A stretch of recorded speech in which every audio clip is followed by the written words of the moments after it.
안녕하세요. 웃잖아 걱정 마 울어도 돼 사실 산타는 없거든 사실 산타는 없거든 사실 산타는 없거든 사실 산타는 없거든 끝나면 이말 좀 전해줘 제 저기 라인업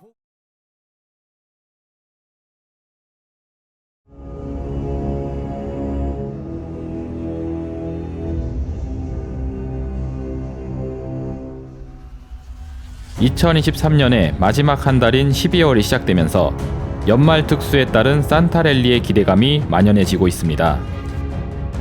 산타랠리란 크리스마스 전후 연말 보너스가 집중되면서 소비 증가와 함께 실적 개선 및 주가 상승이 일어난다는 주식시장 용어입니다. 그런데 지금 우리가 경험하고 있는 이 시대는 고금리 장기화 기조 및 국제 분쟁 등으로 경기 침체 불안이 고조되고 있는 상황인데 과연 이 시기에 산타랠리를 기대하는 게 정말 타당한 것일까요?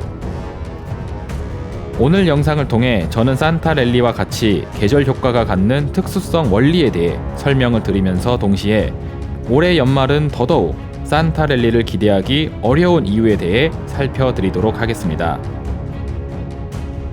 부디 본 영상이 여러분들로 하여금 헛된 기대에 따른 손실은 피하고 현실을 직시할 수 있는 대비책이 되길 바라면서 오늘도 리더의 스탁마켓 나우 끝까지 함께 하시길 바라겠습니다.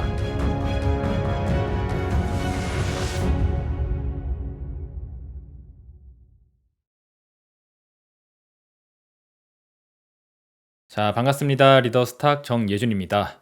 이번 주 스탁마켓 나우 시간에는 12월 증시 전망과 함께 산타랠리 관련된 이야기를 해보고자 합니다. 연말이 다가오게 됨에 따라 12월 소비 시즌에 따른 산타랠리 기대감이 커지고 있는데 한편으로 살펴보면 우리는 불황이라는 환경 속에 노출이 되어져 있습니다. 그래서 과연 이 불황이라는 상황 속에서도 산타랠리가 찾아올 수 있을지에 대한 부분을 한번 다뤄보고자 합니다. 자, 그래서 오늘 방송 목차는 크게 두 가지로 준비를 해봤어요. 첫 번째는 산타랠리의 원리와 조건입니다. 그리고 산타랠리와 같은 계절 효과에 대해서도 많은 분들이 오해를 하고 있는 부분이 있어서 그걸 좀 잡아드리는 시간을 준비를 해봤고요. 두 번째는 오늘 방송의 하이라이트라고 할 수 있는 12월 증시의 핵심 포인트에 대해서 살펴드리는 시간 갖도록 하겠습니다. 자, 그러면 본격적으로 본 방송 시작을 하기에 앞서서 오늘도 멤버십 관련 공지 한번 드리고 가도록 하겠습니다. 이번 주에도 일요일 저녁 6시에 멤버십 분들만 모시고 진행되는 라이브 스트리밍 방송이 준비가 되어져 있습니다. 본 방송에서 다루지 못하고 있는 부분 실시간 라이브로 참여하셔가지고 궁금한 내용들 질의응답할 수 있는 시간 드리고 있으니까 멤버십 가입 아직 안 하신 분들은 하단에 더보기란 누르신 다음에 멤버십 혜택 3가지 확인해 보시고 입성해 보시길 바라도록 하겠습니다. 자, 그럼 멤버십 공지사항 여기까지 해서 마치도록 하겠고요. 본 방송의 1부 바로 시작을 해보도록 하겠습니다. 자, 1부입니다. 1부에서는 산타랠리의 원리와 조건에 대해서 살펴드리는 시간 갖도록 하겠습니다. 그리고 결론적인 이야기부터 또 해드리게 되면은 산타랠리는 연말 소비 촉진에 따라서 실적에 대한 기대가 올라오게 되었을 때 그때 기대를 해볼 수 있는 게 바로 산타랠리입니다. 즉 연말 소비 시즌에 맞춰서 이 소비가 촉진되지 못하고 실적에 대한 기대치가 없다 하게 되면은 산타랠리의 기대 역시 하기가 어렵다라는 거죠. 좀 구체적인 얘기 해드리기 위해서 다음 내용으로 넘어가 보도록 하겠습니다. 우리가 네이버에다가 산타랠리라는 걸 검색을 하시게 되면은 이게 사전적 정의가 나오게 됩니다. 이것만 읽어봐도 바로 정답을 알 수가 있어요. 미국에서는 해마다 크리스마스를 전후해서 연말에 각종 보너스들이 집중이 된다. 그리고 또 가족이나 친지들에게 선물을 하기 위해 소비가 증가하면서 제가 밑줄 쳐놨죠. 소비가 증가하면서 내수가 늘어나고 관련 기업의 매출도 증대된다. 그래서 흔히 연말 시즌이 되게 되면은 메이시스 백화점 이런 데들이 어닝 서프라이즈가 나올 것 같다 나가면서 그 소비와 관련돼 있는 주식들이 주가가 올라가 주게 돼요. 근데 여러분들 관심 있게 보신 분들은 아시겠지만 이쪽 섹터와 관련돼 있는 즉 리테일 세일즈와 관련돼 있는 업체들의 실적 사항은 처참하기 그지없습니다. 어닝 쇼크에서 주가가 과거서부터 현재까지 계속 우하향 추세를 이어나가고 있는 상태예요. 그리고 또 이어서 볼 수 있는 게 이런 기대감이 해당 기업 발전 가능성을 더욱 높이게 해서 그 기업의 주식을 매입하려는 사람이 늘어나고 이러한 경향이 결국 증시 전체의 강세 현상으로 이어지게 되는데 이 강세 현상이 바로 산타랠리다라고 되어져 있습니다. 근데 제가 방금 전에 말씀드렸죠. 미국의 이 크리스마스 호재를 누릴 수 있는 리테일 세일즈 관련 기업들의 주가 같은 경우에는 이미 오래전서부터 떨어내려 와져 있었던 그런 상황이고 실적에 대한 기대보단 실적에 대한 우려가 지속이 되고 있는 상태입니다. 근데 이런 시점에서 산타랠리에 대한 기대를 갖는다라는 게 제가 보는 입장에서는 이제 앞뒤가 안 맞는 거거든요. 게다가 더 중요한 거는 연말 보너스라는 부분. 이것이 바로 산타랠리의 첫 번째 전제 조건이라 할 수가 있습니다. 연말에 보너스가 터져야지 이거 가지고 소비도 하고 뭐 주식하고 싶으신 분들은 주식도 사고 하게 되면서 강세장이 연출된다라는 기본 베이스가 깔려 있는 건데 이 연말 보너스라는 것은 이제 기업이 순이익이 높을 때 마치 주주들에게 배당을 주는 개념으로 임직원들에게 이제 성과급을 지급하게 되면서 생기는 겁니다. 즉 회사가 남겨먹는 게 많아야지 그거를 내려줄 것도 생긴다라는 거죠. 그래야 보너스가 늘어나게 되니까. 그런데 가만히 살펴보게 되면은 전 세계에 있는 여러 기업들 같은 경우에는 지금 순이익이 기대가 되고 있기보다는 순이익 감소에 대한 우려를 느끼고 있는 그런 상황 속에 있습니다. 그래서 산타랠리에 대한 기본 전제 조건 자체가 저는 성립이 되지 않고 있는 상황이기 때문에 산타랠리를 기대한다라는 거에 대해서는 회의적으로 볼 수밖에 없다라는 거죠. 이 내용을 조금 정리를 해드리면은 여기 노란색 글씨로 써놨습니다. 지금 수요 침체의 불황 경기를 경험하고 있는 기업들이 많아요. 그리고 여기에 또 한 가지 미래 기술 산업 투자에 지금 올인을 하고 있는 기업들이 굉장히 많습니다. 즉 수요 침체에 의해서 벌어들이는 수익이 줄어들고 있음에도 불구하고 만약에 이 상태로 허리띠를 계속 졸라매면서 가다 보게 되면은 지금 미국의 주요 기업들이 기술 개발을 하면서 경쟁력을 높이고 있는데 그 경쟁력을 쫓아가지 못하게 되면 이제 도태되다 보니까는 회사의 순이익이 지금 줄어들고 있음에도 불구하고 그 줄어드는 순이익을 밑으로 직원들에게 나눠주고 배당을 주고 하는 게 아니라 이걸 사내에 유보시켜서 재투자를 시켜서 업그레이드된 기술 산업을 이어가기 위해서 투자를 강행을 하고 있는 그런 시즌이라는 거죠. 그러면 안 그래도 불황에 의해서 줄어드는 순이익 그리고 그 순이익을 다시 재투자하는 과정에서 기업들이 다 가져가 버리기 때문에 임직원에게 보너스로 내려줄 수 있을 만한 베이스가 안 됩니다. 그래서 과연 지금 같은 이 환경 속에서 기업들은 이익 잉여금을 얼마나 남겨 먹을 수 있을까라는 거죠. 이게 있어야지만 연말 보너스 집중이라는 전제 조건이 성사가 되니까. 이런 측면으로 생각을 해봤을 때도 산타랠리에 대해서는 회의적인 생각을 갖고 보는 게 정상적인 사고라고 저는 생각을 합니다. 자, 근데 왜 대다수의 사람들은 12월 달만 다가오게 되면은 산타랠리를 그냥 입버릇처럼 이야기를 하는가에 대해서 한번 살펴볼 필요가 있는데 그 내용을 보기 위해서는 요 다음 화면 설명을 한번 보시면 되겠습니다. 유튜브 검색창에다가 여러분들이 산타랠리라고 검색을 하시게 되면은 요런 이제 영상 컨텐츠들이 쭉 나오게 돼요. 그리고 이렇게 검색되는 컨텐츠 내용을 잘 보시게 되게 되면은 산타랠리에 대한 기본 전제 조건에 대해서 얘기하시는 견해가 거의 보이지가 않아요. 즉 연말 보너스 파티에 따른 어닝 서프라이즈 실적 개념의 산타랠리가 있을 수 있다라는 차원으로 이야기하지 않습니다. 그럼 어떻게 얘기하느냐? 12월 달에 올라가면은 산타랠리이다. 근데 12월 달에 장이 상승할 것 같다. 라고 하면서 산타랠리를 주장을 합니다.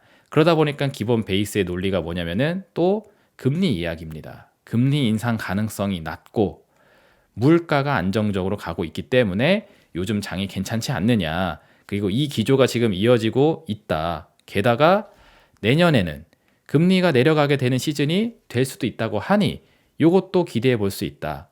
따라서 12월 달 장은 산타 랠리가 있을 것이다 라는 논리로 이야기하시는 분들이 절대 다수를 차지하고 있고, 산타 랠리의 기본적인 그런 원리, 조건에 대해서 이야기하고 12월 달 장이 강세장으로 갈 수 있다라는 차원으로 이야기하는 컨텐츠나 관련 견해는 보이지가 않습니다. 그래서 산타 랠리에 대한 기본적인 원리는 무시한 채 오직 그냥 12월 달 되면은 을에 올라가는 장이다. 그러니까 12월만 되면 어쨌든 장은 올라가는 거다. 그래서 산타 랠리를 기대해 볼 수 있다. 라는 차원의 해석을 하는 경우들이 굉장히 많아요. 그래서 이번 기회에 저는 이 계절 효과가 갖고 있는 이 특수성에 대한 부분을 한번 좀 정리를 해 드리려고 하는데, 자, 다음 화면 이어서 보시면 산타 랠리하고 좀 쌍벽을 이루고 있는 것 중에 하나가 1월 효과라는 게 또 있죠.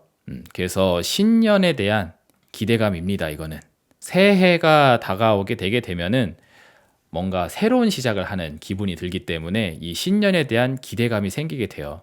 작년이 안 좋았다 할지라도 올해는 달라질 겁니다. 우리가 그냥 인사치레로 하는 얘기도 많이 얘기하잖아요. 뭐 24년도 갑진년, 뭐 청룡의 해에는 좋은 일만 가득하길 바라도록 하겠고, 뭐 과거에 뭐 안 좋았었던 이런 부분들은 이제 다 좋아질 거다, 막 이런 식의 이야기를 하면서 새해 복 많이 받으세요, 이런 인사하는 것처럼 주식시장에서도 신년이 다가오게 되면은 과거가 아무리 다크했다 할지라도 올해는 달라질 겁니다 하면서 올해에 긍정적으로 생길 수 있을 만한 이슈라든지 이벤트들을 다 끌고 와가지고 이것 때문에 올해는 좋을 거니까 주식 투자 열심히 하셔야 된다고, 이런 이야기들이 팽배해지게 돼요. 아마 제 생각에는 24년도가 되면은 금리 인하에 대한 기대감이 있으니까 아마 금리 인하에 대한 부분을 가지고 상승에 대한 기대감을 많이 피력하지 않을까 생각이 됩니다. 근데 그런 것들이 현실이 되기 전에는 기대감이 있을 때는 그게 받아들여진단 말이에요. 그렇기 때문에 주식시장이 상승해주는 효과가 발생하곤 합니다.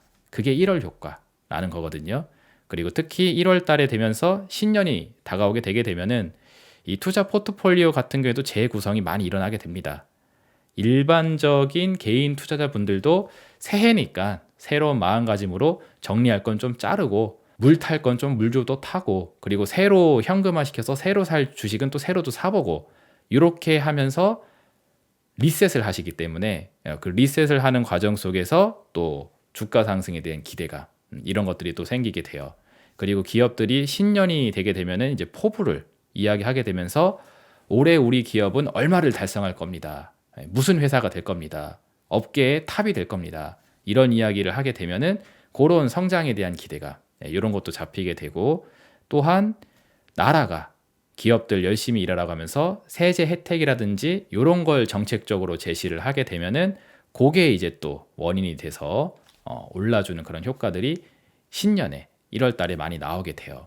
그게 1월 효과라고 부르는 내용입니다.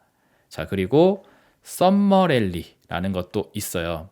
이거는 말 그대로 여름철에 이제 장이 오르는 현상을 이야기하는 건데, 보통 바캉스, 휴가철을 앞두고 6월에서 7월 사이 주식시장이 한시적으로 강한 흐름을 나타내는 그런 경향이 있기 때문에 요거를 썸머 랠리라고 표현하게 됩니다. 자, 그러면 이거는 왜 나타나느냐 보시게 되면은 휴가철을 앞두고 개인 투자분들도 그렇고 이런 펀드 매니저들 같은 경우에도 미리 주식을 사 놓으려고 하는 심리가 생기기 때문에 바캉스를 가기 전에 매수 주문을 싹 넣어놓고 간다. 그래서 그 매수 주문이 싹 들어가는 사이에 장이 뛰는 거죠. 왜냐하면 펀드 매니저들은 큰 규모의 자산을 운용하게 되니까 그게 일제히 다 같이 들어가게 되면 상승 효과가 일어나게 된다 라는 원리가 썸머 랠리입니다. 근데 이제 중요한 포인트는 뭐냐면은 사람들은 이것도 똑같아요. 1월만 되면은 그냥 장이 올라간다, 1월 효과가 있으니까 하면서 1월은 상승장이다 라고 생각을 끝내버립니다. 왜 1월 효과가 있는지에 대한 배경을 생각하질 않아요. 그리고 썸머 랠리도 마찬가지로 6월 7월 휴가 전이다, 휴가 전에 오른다고 했다, 썸머 랠리가 있다 라고 하면서 요 시즌만 되면 그냥 장이 오를 거다 라는 식으로 그냥 원인보다는 요 시즌이 됐다라는 거에 대해서만 주목을 하는 경향이 강합니다. 그래서 가만히 한번 생각을 해보세요. 1월 효과에 대한 원인, 썸머랠리에 대한 원인을 좀 알고 있게 되게 되면은 만약에 신년이 됐는데 신년이 된 거에 대해서 기대감을 갖는 상황이라기보다는 오히려 우려감을 갖는 상황이다 하게 되면은 이 1월 효과가 안 나올 가능성이 상당히 높아지게 됩니다. 마찬가지로 썸머랠리 같은 경우에도 여름 휴가 전에 주식을 미리 사놓으려고 하는 게 아니라 여름 휴가 전에 만약에 주식을 미리 팔아야겠다라고 하면서 매도 심리가 강해지는 여름 시즌이라면은 오히려 썸머랠리에서 주가가 떨어지는 그런 충격이 오히려 생길 수가 있게 되죠.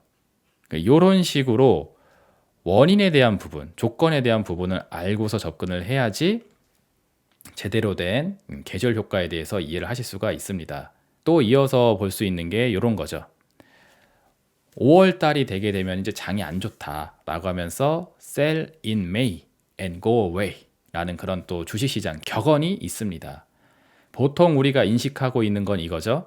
5월은 통상적으로 약세장인 경우가 많으니까 5월은 투자하기 좋지 않은 달이다 라고 하면서 5월 동안만 장이 안 좋을 수 있다 라고 생각을 하고 5월에는 잠깐 쉬었다 가야지 이런 식으로 이해를 하고 계시게 되는데 정확히 보게 되면은 그건 아니에요. 제가 나무 위키를 통해서 이 sell it May and go away 라는 격언이 어떻게 탄생하게 됐는지에 대한 이 배경에 대해서 한번 가져와 봤습니다.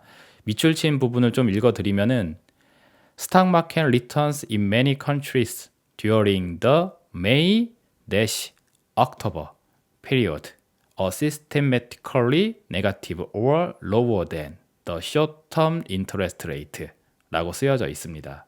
스탁 마켓에 대한 수익이 많은 나라에서 5월 달에서부터 10월 달이란 요 시간 속에 시스템적으로 안 좋다, 네거티브하다, 그리고 수익률이 떨어진다. 뭐보다?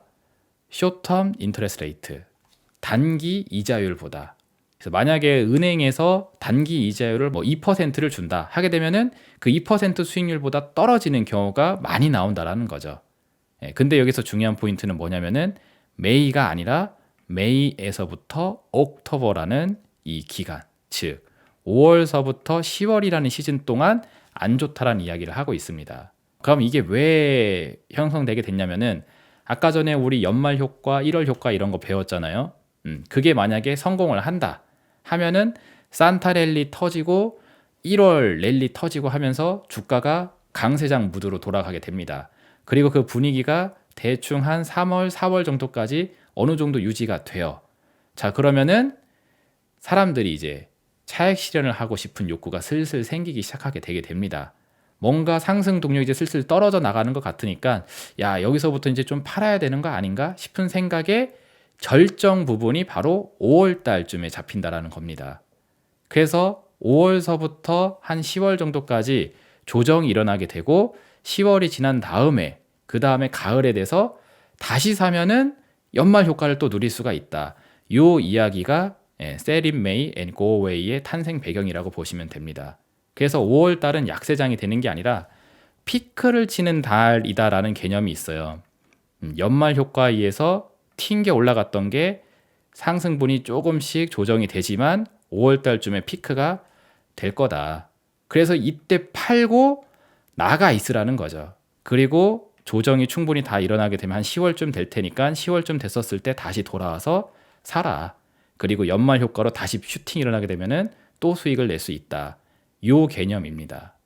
이해되셨죠? 자, 그러면은 이 개념을 알고 있는 자와 모르는 자가 어떻게 이제 행동을 하게 되는지를 보여드릴게요. 만약에 그냥 5월은 통상적으로 약세장이다 라고만 알고 있는 사람 입장에서는 5월 달이 피크를 치는 달이라고 얘기해줬잖아요. 그러니까 피크를 치는 과정에서 상승이 유효합니다. 그러니까 상승분이 진행이 돼요. 그러면은 야, 5월 달이 안 좋은 달이라고 했는데 5월 달 괜찮네. 증시 잘 버티네. 괜히 쫄았네. 하면서 5월을 잘 버텼으니 6월, 7월, 8월, 9월은 더 좋겠구나 라고 하면서 5월 끝났으니까 사자 하면서 6월서부터 바이, 매수 전략을 취하게 된단 말이에요. 근데 이 Sell in May and Go Away라는 격언의 원칙적인 내용을 따라서 보게 되면은 최악의 수를 내는 거죠. 피크를 친 그 이후에 접근을 하게 되는 거니까. 5월 달에 팔라라는 이야기는 피크 칠 때 나가라는 이야기지 5월 달에 장이 안 좋을 거니까 4월 달서부터 미리 도망가라라는 얘기가 아니라는 겁니다. 그리고 5월 달을 잘 버티면 이제 6월, 7월, 8월부터는 괜찮아진다라는 내용이 아니에요. 그래서 이런 계절 효과가 갖고 있는 내용이 많은 투자자분들에게 잘못 전달이 되고 있고 잘못 이해가 되어 있는 경우들이 상당히 많습니다. 그래서 이거를 또 다시 정리를 해드리면은 연말 효과라든지 신년 효과 등으로 인해서 올라간 주식들이 이제는 차익 실현 욕구가 강해지는 시즌이 이제 5월 달이 되게 된다. 그래서 이때 피크를 칠 수 있으니 미리 나가고 5월 달만 잘 지나가면 바로 다시 돌아오라는 게 아니라 피크 치고 나간 다음에 약세장이 어디서 멈추는지 생각해 보시고 그 다음에 가을쯤 되게 되면 슬슬 연말 효과 이런 것들이 다시 돌아올 수 있으니 그 시점에 다시 접근해 보세요 라는 관점의 격언이 바로 요 Sell in May and Go Away 되겠습니다. 그래서 이것도 마찬가지로 이게 성사가 되려면은 이 연초에 주가 상승분이 있어야 돼요. 연말 효과나 신년 효과로 인해서 올라간 게 있어야지 차익 실현 욕구도 생기는 거지. 만약에 이 시즌 때 그냥 개박살이 나버렸다. 그럼 차익 실현하고 싶은 욕구가 있을래야 있을 수가 없죠. 그거는 손절 욕구이지, 손절 욕구. 도망가고 싶은 욕구. 도망가고 싶은 욕구가 많아진 시점에서 5월달 장이니까 이건 더 안 좋겠구나 하면서 어우 어떡하냐 이러고 있으면은 그건 완전히 잘못된 생각을 하고 계신 거라 볼 수 있겠습니다. 그래서 연초라든지 신년 효과에 의한 주가 상승분이 없다면은 Sell in May 전략 역시도 성립 자체가 되지 않는다라는 거. 그래서 단순히 5월 달이 되면은 장이 안 좋은 거고 1월 달이 되고 뭐 연말이 되면 장이 좋은 거고 하는 개념의 계절 효과가 아니라는 것을 꼭 이번 기회에 잡고 가시면 좋을 것 같아요. 자, 그래서 이 부분을 중간 정리를 한번 하고 가도록 하겠습니다. 우리가 뭐 캘린더 이펙트라고 해서 계절 효과라고 의역을 좀 해볼 수가 있겠는데 이 계절 효과의 원인과 조건에 대해서 고려를 하지 않고 그냥 단순히 특정 시점만 되면 오른다고 했다, 떨어진다고 했다라고 하면서 그 특정 시기에 대한 부분만 주목을 하는 것은 굉장히 오류적인 판단이라고 할 수가 있습니다. 그리고 이 오류의 끝판왕이라고 생각이 되는 게 제가 봤었을 땐 바로 이 산타랠리라는 기대감이라 볼 수 있어요. 그냥 12월만 되면은 을에 통상적으로 장이 좋다고 그랬다. 그러니까 12월 됐다. 최소한 지금의 기조를 이어가거나 추가 상승이 나오거나 할 것이다 라고 하면서 떨어질 일은 없을 거라고 가능성을 배제시켜 버리는데 그런 판단은 상당히 오류를 범할 수 있다는 이야기입니다. 왜냐하면 산타랠리는 막강한 소비, 구매력을 바탕으로 소비 심리 개선이라든지 기업에 대한 실적에 대한 개선, 경기 개선 이런 것들이 나타나게 될 때 비로소 발현이 될 수 있는 계절 효과라는 점이 있기 때문에 만약에 소비 심리라든지 기업 실적이라든지 경기 개선에 대한 기대감이 아니라 우려감이 터지게 되는 시즌이라 하게 되면은 산타 랠리가 아니라 우리가 반대말로 사탄 랠리다라는 표현도 하거든요. 오히려 그러면 사탄 랠리가 찾아올 수 있을 만한 상황이 될 수 있음을 생각을 해야 됩니다. 그래서 12월만 되면 장이 강해진다라는 그 공식적인 암기 내용은 내려놓을 필요가 있어요. 자, 그러면 이어서 2부 내용으로 넘어가도록 하겠습니다. 이 부분이 사실 오늘 영상이 이제 가장 중요한 핵심 부분이죠. 그러면 12월 증시의 핵심은 어떻게 될 것인가 라는 건데 지금 한편으로 많은 분들이 산타랠리에 대한 기대를 갖고 있단 말이에요. 그게 맞다라면은 산타랠리에 대한 기본 전제 조건 이게 충족되는지에 대한 관심도 높아질 수가 있습니다. 무슨 얘기냐? 산타랠리에 대한 기대치가 높은 만큼 그만큼 실적, 경기 개선이 나타났는지를 사람들이 주목하게 되는 시간이 될 수 있다는 거죠. 근데 이게 과연 좋은 효과를 낼 수 있는가에 대해서 한번 생각을 해볼 필요가 있습니다. 최근 영상에서 제가 많이 이야기하고 있지만 최근에 증시의 상승론을 주장하는 많은 분들이 실적이라든지 경기에 대한 부분을 철저히 외면한 채 금리라든지 물가라든지 이런 금융지표를 가지고 상승론에 대한 근거를 많이 제시를 하고 있습니다. 근데 지난주 영상에서 제가 한번 설명해 드렸죠. 엔비디아 같은 주식들이 세계 증시를 멱살 잡고 끌고 가고 있는 그런 형태로 가고 있는데, 이런 기업들은 실적에 대한 부분이 상당히 아킬레스건이 될 수 있다. 성장주가 갖고 있는 약점이 있기 때문에 그 이야기를 해드렸던 걸 기억해 보시게 되면은 실적에 주목하게 되는 시즌이 다가오게 되는 것은 오히려 경계를 할 필요가 있다고 볼 수 있습니다. 지난주에 영상 속에서 이 실적추에 대해서도 설명해 드렸죠. 엔비디아 실적이 엄청나게 좋아질 거다라는 그 기대감, 그 프리미엄, 이 부분이 주가에 반영되면서 선반영된 거죠. 선반영되면서 주가 상승을 마구마구 일으키게 된 건데, 과연 그게 성사될 수 있을지에 대한 부분이 물음표로 남아있다라는 이야기 말씀드렸습니다. 이 그래프 보시면은 2024년도 2분기, 그리고 요거는 이제 2024년도 1분기입니다. 그래서 2024년 1분기, 요거 2분기 실적에 대한 기대치를 이만큼 잡아놨어요. 데이터 센터 지어지면 이제 엄청나게 돈 벌 거라고 하면서 기대치에 대한 부분을 이렇게 맥시멈 잡아놨는데, 가만히 살펴보게 되면은 2023년도로 이제 넘어오기 시작을 하게 되면서부터는 요 전체 실적이 떨어지고 있는 모습이 확인이 되고 있고, 심지어 가장 높은 비중을 차지하고 있는 데이터 센터 부분 같은 경우에도 3.8, 3.8, 3.8 유지가 되고 있지 증가를 안 하고 있어요. 그리고 4분기 예상치 같은 경우에는 3.6 이렇게 살짝 떨어져 있는 모습까지도 확인이 되고 있습니다. 근데 이제 내년이 되면은 다시 이렇게 껑충 튀고, 그리고 2분기 때는 이만큼 껑충 튈 거다라고 하면서 이 미래에 대한 실적 기대감을 주가에 반영시켜서 올려놓은 상태인데, 만약에 엇비슷하게 쫓아간다 할지라도 이 엄청난 기대치만큼 따라가지 못하고 요거에 부족한 수준이 나오게 되면은 그것만으로도 예상치를 하회한다. 우리가 너무 기대감을 크게 잡아놓은 것 같다. 프리미엄을 너무 많이 넣어놓은 것 같다. 그래서 거품이 껴져 있으니까 좀 팔아야겠다. 이렇게 돼버리게 되게 되면은 하늘 높은 줄 모르고 올려놨었던 주가가 언제든지 떨어지기가 좋은 그런 상황이 된다고 하면서 성장주가 갖고 있는 아킬레스건에 대해서 생각을 해볼 필요가 있음을 이미 이전 영상에서 얘기를 해드렸습니다. 자, 그래서 실적에 대한 기대라든지 혹은 이제 경기 개선에 대한 기대라든지 이런 것도 마찬가지예요. 산타랠리가 찾아온다고 하니 소비 시즌에 대한 기대, 경기에 대한 기대를 갖고서 접근을 해봤는데, 막상 크리스마스 시즌이 됐는데 이거 뭐 경기가 너무 안 좋다. 예전에 그 파티의 분위기가 안 난다. 연말 보너스가 예전에는 몇 천만 원씩 들어왔는데 지금은 연말 보너스가 사라져 버렸다. 이런 쪽으로 이제 결과값이 확인이 되게 되면은 그에 따른 실망감을 느낄 수 있는 시즌이 오히려 될 수 있다라는 이야기입니다. 그래서 국내 사정에 대해서도 한번 같이 살펴보세요.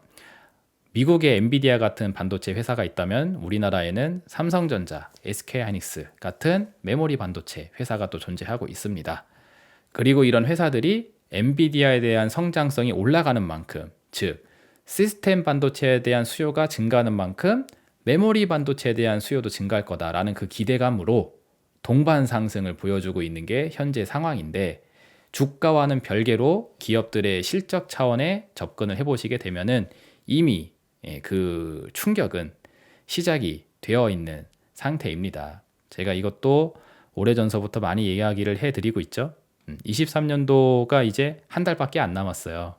그리고 23년도 실적에 대한 전망치가 오늘 날짜로 유진투자증권을 통해서 발표가 나온 보고서입니다. 11월 28일 오늘 날짜로 나온 내용이에요. 그래서 한 달 정도의 추정치가 있을 뿐이기 때문에 23년도 예상치가 거의 엇비슷하게 나올 겁니다.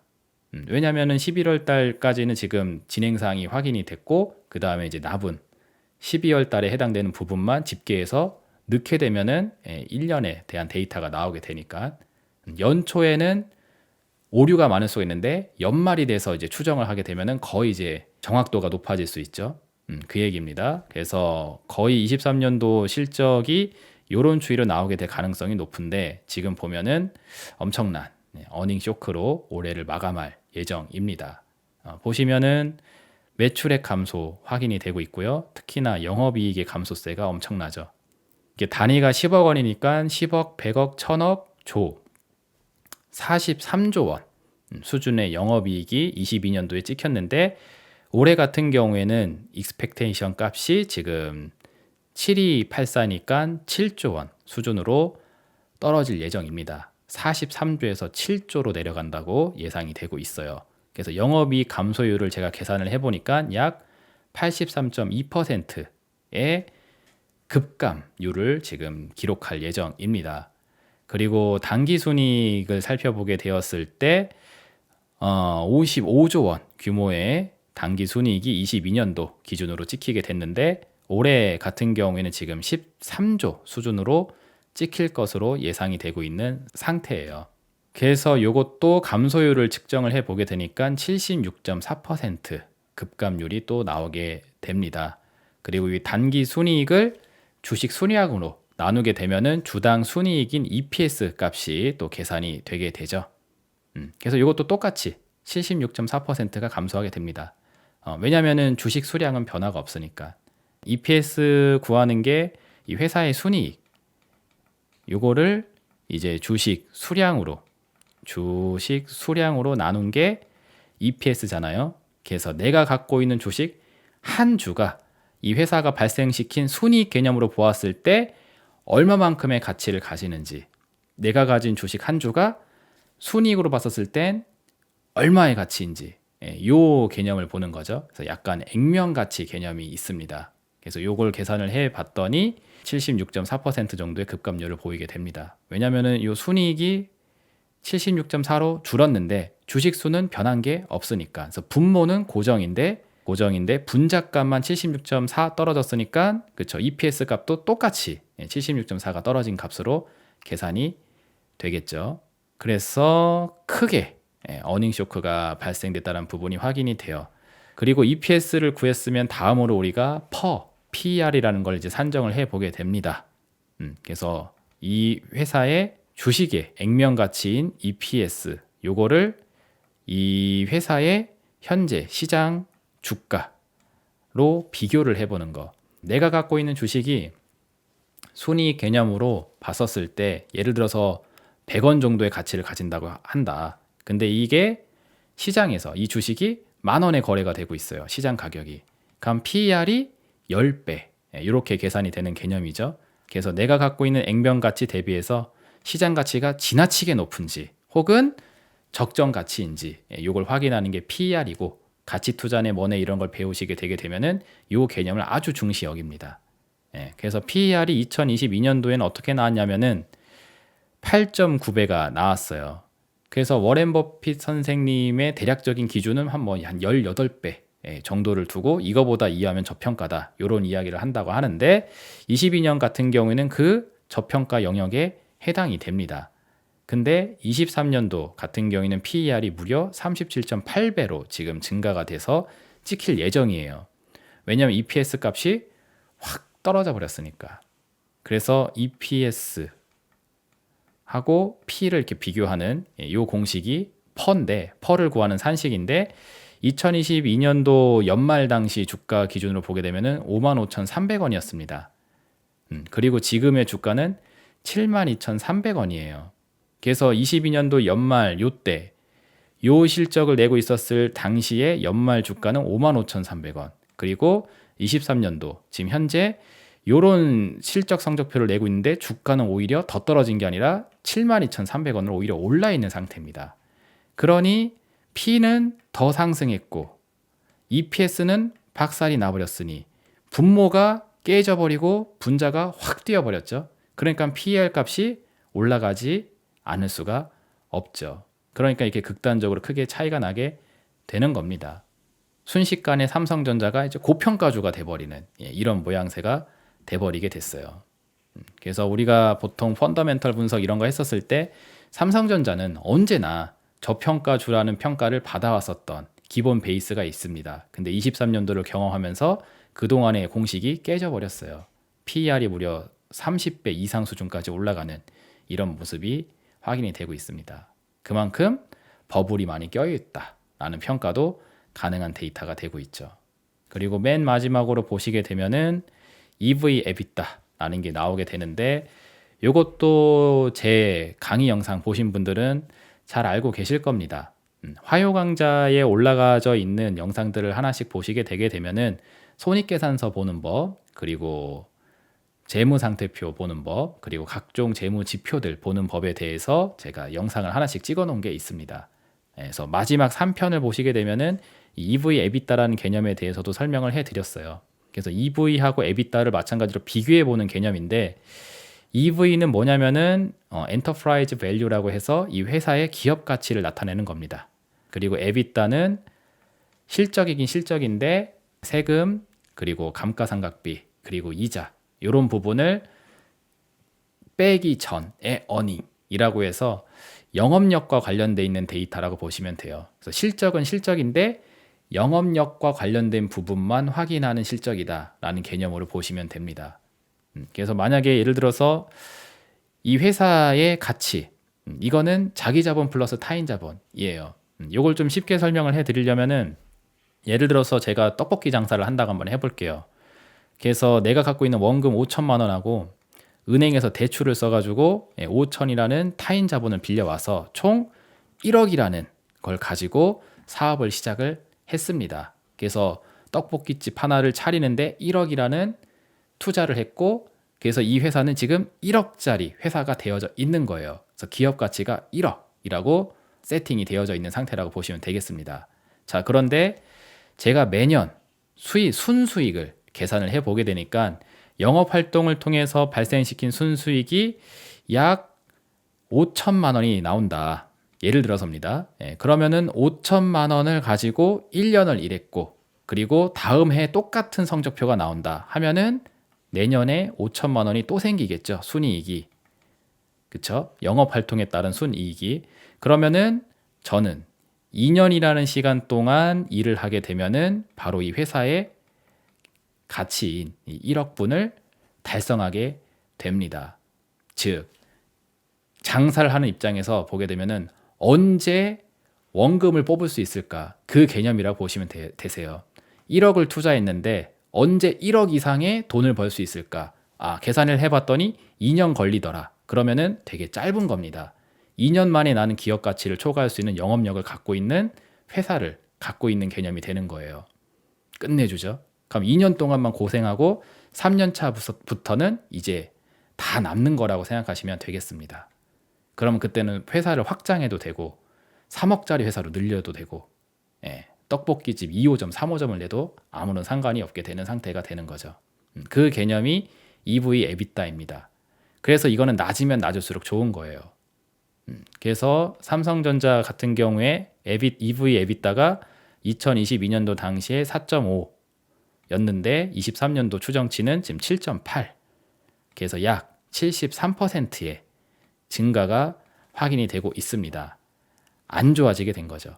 쉽게 얘기해서 4년 반이면은 본전을 뽑을 수 있는 그런 상태였는데 이제는 거의 한 8년 정도 일을 해야지 본전을 뺄 수 있는 상황이 됐다. 이런 개념으로 생각하시면 되겠습니다. 그래서 삼성전자가 대한민국에서 펀더멘털이 가장 좋다 하는 기업인데 23년도 당시 강력한 어닝 쇼크를 경험하고 있는 상태입니다. 물론 또 24년도가 되면 좋아질 거라면서 이런 익스펙테이션 값을 넣어놨는데 이전에도 이야기했지만 저는 증권사 리포트에서 내놓는 익스펙테이션 값을 전혀 신뢰하지 않아요. 가까운 미래에 대한 부분은 신뢰도가 있지만 아직 시작도 하지 않은 24년도에 대해서 이런 글을, 이런 숫자를 써놓고 있는데 굉장히 추상적인 데이터이기 때문에 신뢰를 할 수가 없습니다. 그래서 이런 거 그냥 고지고대로 믿어버리면은 정말 큰일 나요.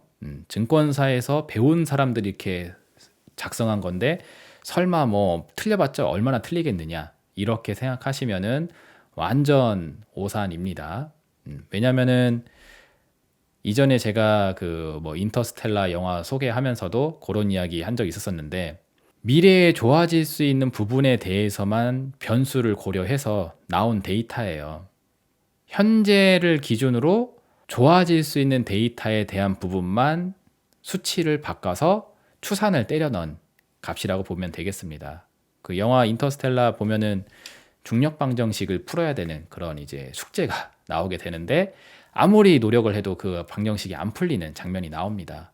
그러다가 나중에 깨달은 게 시간이라는 변수를 고려하지 않았다. 그래서 시간이라는 변수를 넣고 다시 데이터를 두들기니까 방정식이 풀리더라 라고 하면서 이제 막 유레카 하는 장면이 나오게 됩니다. 그래서 그 이야기하면서 제가 시간이 변함에 따라 변수가 새롭게 바뀔 수 있다는 걸 고려를 해야 되는데 보통의 추산치 같은 경우에는 그 미래 상황에 대해서 고려를 하질 못해요. 앞을 볼 수가 없으니까. 그래서 현재 값을 고정으로 세팅해 놓고 이거 좋아지겠지, 요거 좋아지겠지 한 다음에 계산기를 두들기게 되니까 데이터가 긍정적으로 밖에 나올 수가 없는데 이게 그쵸 전혀 신뢰가 되지 않는 데이터입니다. 그래서 이런 거 가지고서는 또 기대를 갖기보다는 일단 22년도에서 23년도로 가는 과정에서 이 모양 이꼬라지가 났고 이거를 개선하기 위해서는 뭔가 강력한 트리거가 필요할 텐데 제가 보는 입장에서는 현재 경제 수준이 드라마틱하게 바뀔 수 있을 만한 요인이 보이지가 않습니다.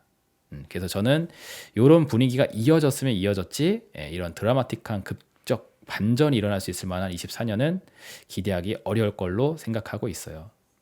자, 그리고 SK 하이닉스에 대해서도 한번 살펴보도록 할 텐데 SK 하이닉스 같은 경우에는 뭐 충격 그 잡채라고 할 수가 있습니다. 삼성전자보다 훨씬 더 심각하죠.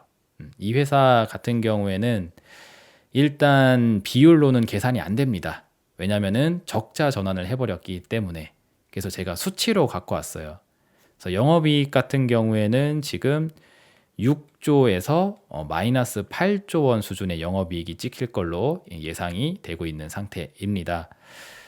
그래서 6조가 날라가고 그리고 추가적으로 8조가 더 날라가게 되는 거니까는 합산했었을 때 대략 한 15조 원 정도의 영업이익이 감소가 되면서 적자 전환이 찍힐 예정이고요. 그리고 당기순이 같은 경우에도 마이너스가 났습니다. 그래서 2천에 대한 부분이 날라간 이후에 추가적으로 더 8천이 더 날라가게 되니까 총 10조 원 정도의 규모가 감소하게 되는 거죠. 그래서 당기순이익이 10조 원 감소를 하게 되고 적자 전환이 된다. 그리고 당기순이익이 마이너스가 났으니 당연히 EPS도 마이너스가 나겠죠.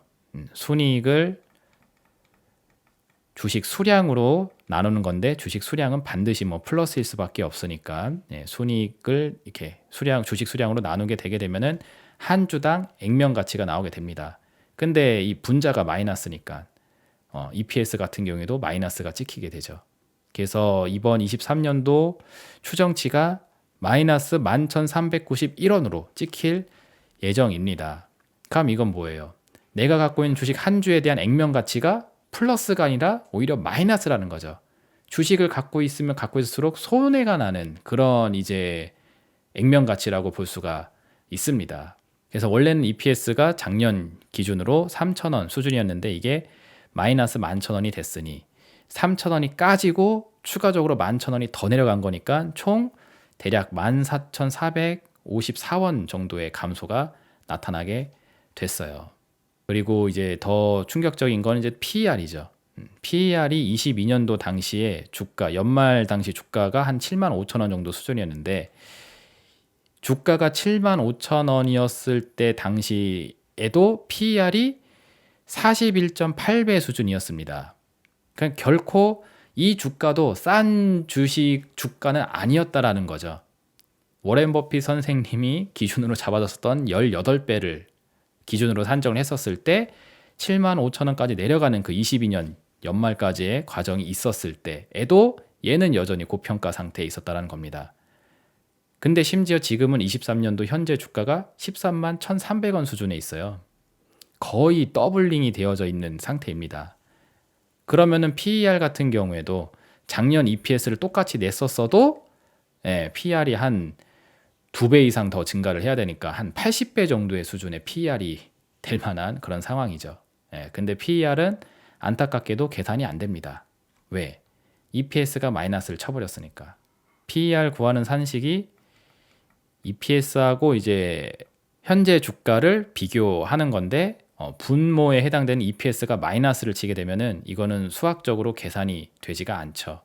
그래서 보통 이런 경우 적자가 나오게 되는 경우 PER은 이렇게 찍 거지거나 아니면은 not available 해서 계산이 가능하지 않다 해서 NA라고 표시가 되게 됩니다. 그래서 만약에 작년하고 똑같은 EPS를 기록했다 할지라도 PER이 한 80배 정도의 수준이 될 만한 그런 상황이었는데도 적자를 치게 됐으니까 이거보다 훨씬 더 안 좋은 거죠. 계산은 안 되지만 이거보다 더 안 좋은 개념이라 볼 수가 있겠습니다. 그래서 SK 하이닉스도 이 13원이라는 주가가 그렇게 가치 투자자들이 좋아하는 그런 PER인 개념으로 보게 되면은 미친 초 울트라 고평가 상태에 있다라고 볼 수가 있겠습니다. 그리고 EV EBITDA를 또 따져보게 되게 되면은 2022년도 당시 EV EBITDA가 5배 수준이었는데 23년도 예상치 기준으로는 이게 20배로 집계가 될 예정이라고 합니다. 아까 전에 말씀드렸던 공식 기억하시죠? 그래서 5년이면은 뽕을 뺄 수 있는 시간이 이제 20년으로 늘어나져 있는 그런 개념이라고 생각하시면 되겠습니다. 그래서 EV EBITDA가 지금 405%가 증가가 되어져 있는 그런 상태에 있음을 또 확인해 볼 수가 있죠. 이게 SK 하이닉스와 삼성전자가 갖고 있는 펀더멘털 측면입니다. 그럼에도 불구하고 근데 많은 사람들은 이 AI 산업 혹은 이제 반도체 산업에 대한 엄청난 산타랠리에 대한 기대감들을 많이 이야기하고 있어요. 산타랠리는 실적, 경기 개선, 소비에 대한 개선 이런 거에 의해서 파생되는 개념인데 지금 성적표가 요 따위로 나올 만한 상황임에도 불구하고 산타랠리가 웬 말이냐라는 거죠. 그러나 이거는 또 어디까지나 저의 생각에 불과합니다. 대중에 해당되는 많은 분들은 아무리 제가 이런 부분을 지적을 한다 할지라도 듣질 않아요. 왜냐하면은 다시 한번 이야기하지만 주가 시세라는 거에 대해서 많은 사람들이 기준을 두고 있기 때문에 그러합니다. 그래서 많은 사람들은 왜 여전히 산타랠리에 대한 기대를 하고 있는가 살펴보면은 삼성전자가 23년도 한 해 동안 진행된 주가 추이 그리고 SK 하이닉스가 1년 동안 진행된 주가 추이를 보고 있기 때문에 오르고 있는 주식에 대해서 감히 브레이크가 잡힐 거라고 이야기하는 사람은 없거든요. 보통 대다수의 이제 투자자분들은 주가 추이에 대한 관성을 갖습니다. 그래서 횡보를 하고 있는 주식을 보게 되면 계속 횡보를 할 것 같고 올라가고 있는 주식을 보면 계속 올라갈 것 같고 떨어지고 있는 주식을 보면 계속 떨어질 것 같다라는 생각을 하게 돼요. 근데 저는 지난주 방송에도 이야기했지만 Nothing lasts forever. 이 세상에 영원한 건 없다라는 걸 기준으로 기술적 분석에 모토를 두고 있다라고 항상 설명하고 있죠. 그래서 올라가고 있는 주식은 언젠간 상승이 멈추고 떨어지고 있는 주식은 언젠간 하락이 멈추고 횡보하고 있는 주식은 언젠간 상승이든 하락이든 변동이 나오게 될 거다라고 하면서 이 상황이 길어지면 길어질수록 조만간 변화가 빨리 찾아오겠구나라고 생각을 하지 이 현상이 길어지겠구나라고 생각을 하지 않습니다. 그런데 사람인지라 아무래도 주가 시세가 주는 분위기로부터 완전히 또 자유로울 수가 없거든요. 그래서 보통 투자분들이 올라가고 있는 주식을 바라보고 있으면은 여기에 대해서 부정적인 견해를 별로 내질 않습니다. 그러다 보니까는 삼성전자 이 분위기대로 가게 되면은 12월 달도 올라가겠는데 그리고 SK하이닉스 이 분위기라면은 12월 달도 올라가겠는데 삼성전자 SK하이닉스가 12월도 상승이 계속된다라면은 이번에도 산타랠리 오겠구나. 요런 해석, 요런 관점, 요런 관점으로 산타랠리에 대한 기대를 지금 사람들이 많이 가지고 있습니다. 그러니 제가 보는 입장에서는 완전히 이제 동상이몽인 거죠. 어떻게 지금 같은 상황에서 산타를 기대할 수 있는가라고 저는 생각하고 있지만 주가 시세를 기준으로 해서 상황을 판단하는 분들 입장에서는 12월도 좋겠구나 라고 할 수 있는 거죠. 그럼 삼성전자 SK하이닉스는 지금 실적 상황이 개판임에도 불구하고 왜 이런 상승세가 나오는가 생각을 해보게 되면은 이유는 하나밖에 없습니다. 이전에도 이야기했지만 미국의 엔비디아나 M7에 해당되는 기업들이 AI에 대한 붐을 타고 올라가고 있으니까 걔네들이 잘 되면은 SK하이닉스 삼성전도 같이 잘 되는 거다. 그래서 걔네들의 주가가 올라가고 있으니까 우리도 같이 올라가는 거다. 요 개념밖에 없습니다. 시스템 반도체가 많이 팔릴수록 메모리 반도체도 같이 좋아질 거니까. 다시 얘기하면은 미국의 시스템 반도체, 뭐 AI 산업 관련된 주식들의 주가 상승분이 그냥 덩달아 같이 반영이 되어져 있는 부분이지, 사실상 삼성전자, SK하이닉스를 비롯한 국내 기업들 같은 경우에는 실적, 펀더멘털 차원이 산타랠리를 기대할 만큼 쫓아가지를 못하고 있는 실정이 있다는 겁니다. 그래서 이 부분을 좀 다시 정리를 해드리면은 이렇게 보실 수 있을 것 같아요. 역대급 어닝 쇼크 상황 속에서 지금 많은 사람들은 산타랠리를 기대하고 있다. 그래서 실적 악화에 따라서 보너스를 뿌릴 돈도 없는 지경에 이르러져 있는데, 이대로라면은 산타랠리를 주장을 할 수가 없는 게 정상이라고 볼 수 있습니다. 우린 아까 전에 산타랠리에 대한 조건, 원리를 한번 확인해 봤잖아요. 근데 이거를 얘기하면은 상승에 대한 주장을 할 수가 없단 말이에요. 그러다 보니까는 12월장이 올라간다라는 논리는 있는데, 산타랠리라고 해서. 근데 이거를 실적이나 펀더멘털적인 측면으로 풀이를 하려면은 앞뒤가 안 맞는단 말이에요. 그러니까 나오는 게 이제 금리, 물가라는 논리로 상승이 가능할 수 있음을 주장하면서 산타랠리를 언급을 하고 있는 거라는 거죠.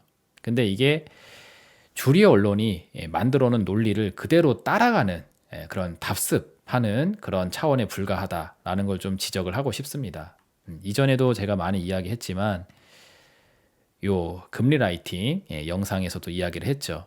금리가 그만 오르고 물가가 떨어지기만을 원하도록 주류 언론이 메이킹을 해놨어요. 왜냐하면 증시가 상승하거나 하락을 할 때 맨날 금리에 대한 우려가 있으면 떨어지고 금리에 대한 기대가 있으면 상승한다 라고 하면서 이거를 거의 1년에 가까운 시간 동안 계속 주입식 교육을 시켜놓은 상태로 저는 보여지거든요. 그러다 보니까는 사람들이 주식이 올라가길 바라다 보니까는 금리야 제발 떨어져라, 그리고 물가야 제발 떨어져라 라고 하고 있습니다. 근데 이전 영상에서도 이야기했지만 금리가 떨어지기 위한 조건, 그리고 물가가 떨어지기 위한 조건은 수요가 침체되는, 즉 불황이라는 전제 조건을 갖고 있다는 사실을 이해해야 합니다. 제가 보는 입장에서 이거는 굉장히 명확한 사실이라고 볼 수가 있어요. 근데 재밌는 건 이 주류 언론이 만들어 놓은 논리를 대다수의 전문가라고 하시는 분들이 그대로 답습을 하면서 계속 금리, 물가만 이야기하면서 경기 불황에 대해서는 오히려 두 손 벌려 반기고 있는 그런 입장을 취하고 있습니다. 왜냐하면 금리가 떨어지길 바라면은 경기가 안 좋아야 되거든요. 경기가 박살나서 이대로는 안 되겠다, 금리 인하로 넘어가자라고 해야지 이게 통하게 되니까. 그리고 물가가 떨어지기 위해서는 수요가 작살나면 돼요. 물건을 사는 사람이 없어지게 되게 되면 물건 가격은 떨어지게 돼 있습니다. 그래서 제발 물가만 떨어져라 라고 하면서 불황이 어서 찾아오라 라고 하고 있는 그런 지경에 다다르고 있다라고 제가 얘기를 해드렸습니다. 그래서 이 논리에 너무 지나치게 빠져 있게 되게 되면은 자꾸 이런 식으로 산타랠리를 또 주장을 할 수 있게 되는데, 베이스로 돌아가서, 기본으로 돌아가서, 베이직으로 돌아가서 산타랠리에 대한 전제 조건을 생각해 보게 되면은 오히려 실적에 대한 우려를 느낄 만한 상황에 있다라는 거죠. 그리고 이거는 비단 삼성전자, SK하이닉스만의 일이 아니라 국내에 존재하고 있는 대다수의 산업에서 발견이 되고 있는 현상입니다. 그래서 제가 이번 기회에 증권사 리포트를 하나씩 확인을 해보면서 시총 상위권에 해당되는 기업들의 리포트들을 하나씩 좀 발췌를 해봤어요. 그리고 나서 현재 실정이 어떤지에 대한 부분을 한번 체크를 해봤습니다. 그래서 보통의 증권사 리포트들 같은 경우는 항상 긍정적인 관점으로 끝납니다. 안 좋은 부분 앞에다가 아무리 써놔도 그러나 좋은 부분 막 설명하면서, 그래서 투자 의견은 매수이다, 목표 주가는 뭐 몇십만 원이다, 이렇게 끝을 냅니다. 그래서 증권사 리포트 내용을 저는 있는 그대로 보질 않아요. 뭐만 보냐면은 거기서 우려하고 있는 부분, 그 리포트 상에서 이 희망적인 메시지가 달성이 되기 위해서는 어떠한 조건이 성립돼야 되는지에 대한 그 부분만 저는 체크를 합니다. 그래서 그게 실현 가능할 수 있는지 없는지에 대해서 혼자 스스로 생각을 한단 말이에요. 리포트에서 써놓은 대로 그냥 받아들이는 게 아니라 여러분들도 해당 증권사 리포트를 보실 때 꼭 그런 관점으로 보시는 습관을 들이길 저는 권장을 드리도록 하겠습니다. 왜냐하면 대한민국 존재하는 리포트에는 객관성이 다 떨어지거든요. 무조건 바이 아니면 홀드밖에 없습니다. 셀 리포트는 존재를 하질 않아요, 애초부터. 그래서 긍정적인 미래를 그려놓고 이 미래가 달성되기 위해서는 이런 게 성립돼야 된다라고 하면서 그 성립 조건을 이야기하는데 저는 그것만 봅니다. 그래서 삼성전자하고 SK하이닉스도 최근에 나온 리포트 하나 가져와 봤는데 봐보세요. 23년도 삼성전자의 DS 부분이라는 건 이제 반도체 사업 부분이라고 보시면 됩니다. 그래서 이것은 이제 실망과 충격 그 자체였다. 전략적, 기술적 측면 모두 경쟁 업체에 뒤지는 초유의 상황이 발생했기 때문이다. 따라서 2024년은 굉장히 많은 것들을 증명해야 하는 한 해가 되어야 할 것이다. 이렇게 처참한 성적표를 받게 됐는데 우리가 일시적으로 그런 거지 원래 이런 애들은 아니거든 라는 것을 24년도에 제대로 보여줘야지 그 가치를 유지시킬 수 있을 거다라는 겁니다. 그래서 이거를 증명하려면은 총 4가지를 해결을 해야 된대요. 그래서 하나씩 읽어보시면은 여전히 더디게 진행 중인 과도한 재고를 해결해야 된다. 반도체 칩이 안 팔려가지고 여러분들 창고에 쌓여 있다는 사실 잘 알고 계실지 모르겠는데 지금 재고가 엄청납니다. 수요가 있으면 물건이 팔려서 나가겠지만 수요가 없다 보니까 계속 창고에 넣어놓고 쌓이고 있다는 거죠. 그러니 새로 생산을 할 이유가 없어요. 기존에 있는 거를 팔아서 이게 다 재고가 청산이 돼야지 새로 찍어낼 거 아닙니까? 그래서 공장 가동률도 떨어지고 있는 상태에 있어요. 그래서 이거를 빨리 처리를 해야 된다. 그래서 이걸 정리하려면은 사주는 사람이 등장해야 될 거 아니에요. 그러려면 수요가 올라와야 되죠. 근데 불황이면은 해결이 안 됩니다. 그리고 둘째, 논란이 컸었던 DDR5하고 HBM의 경쟁력을 증명해야 된다. 요게 많은 분들이 이제 관심을 갖고 있는 부분인데 AI 산업이 동이트게 되면서 시스템 반도체가 많이 생산이 돼야 되는 만큼 메모리 반도체도 많은 수요가 생기게 된다. 왜냐하면 세트로 가니까 고성능의 시스템 반도체에 맞는 고성능의 메모리 반도체도 필요하다 나가면서 그게 DDR5 그리고 많은 분들이 관심 있게 보고 있는 HBM 요건데 이게 다른 회사랑 비교했었을 때 충분히 경쟁력이 있는지를 증명해야 된다. 그래서 뭐 엔비디아나 이런 회사들이 자신네 시스템 반도체를 쓸 때 삼성전자 니네 거 HBM 같이 쓰자라고 하면서 짝꿍이 돼야지만 그 AI 산업에 대한 성장 기대가 매칭이 된다는 거죠. 근데 만약에 이걸 실패를 한다 하게 되면은 AI 산업에 대한 기대가 있다고 하면서 엔비디아 이런 애들하고 주가는 같이 갔는데 이 경쟁력을 증명을 못하면은 같이 갈 수 있는 친구가 아니었네 하면서 거리를 두게 되는 상황이 될 수 있다. 그게 이제 이 두 번째 내용입니다.